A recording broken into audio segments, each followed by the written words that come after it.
the legend of this country is that you own a property, you get rich. And everyone has bought into that. And everyone has bought property thinking that this is going to be my wealth and this is what's going to be my vehicle for wealth. But that is an inherent contradiction, because it also means that if you're coming up underneath that person, you will never be able to catch up to me, because my house is going Mhm. to continue to skyrocket and you're at ground level. Screw you, who cares? We're not going to build affordable housing everywhere throughout this country, because it means that people like Mm. me, for example, who own homes are gonna face that burden. So that to me is the inherent contradiction. And once a country makes that decision and says housing is the wealth vehicle for most people, Mm. to me it's the slow death roll of the country.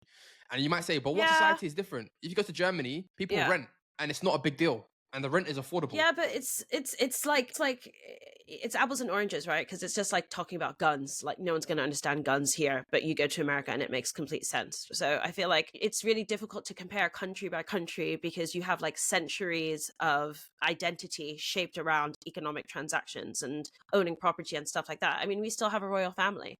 And the royal family technically owns all the land. So even when you own land, you're only just owning it because the royal family lets you. And they live by a completely different set of rules. And that's something that millions of people in this country support and love and respect. Even when the Times reported that Prince Harry and King Charles don't pay tax on most of the property that they own, that they're, charging rental to ambulances and hospitals and all that kind of stuff. So, there are a lot of things that are inherently British that don't make sense, but they make sense to enough people that they wouldn't, let's say, disband the royal family or redistribute wealth